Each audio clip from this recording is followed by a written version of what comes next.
J'ai été diagnostiquée autiste. C'est un handicap qui ne se voit pas. Tom, il a toujours eu des signes d'autisme. On les a vraiment décelés à l'âge de 2 ans et demi, lors de l'arrivée en école, en fait, parce qu'il était confronté à d'autres enfants.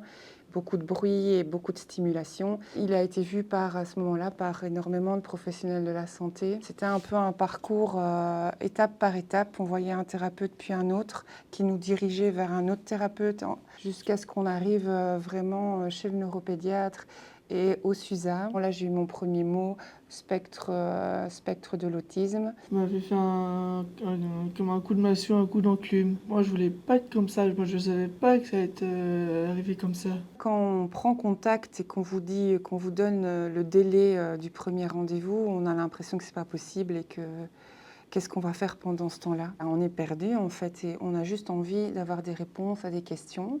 Et c'est pourtant ça qui déclenche tout. Les thérapies adaptées, le soutien aux parents, le soutien aux porteurs d'autisme. Oui, moi ça a été difficile, ça a été difficile. Je me souviens ce coup de téléphone où on m'a dit une telle date, le prochain rendez-vous.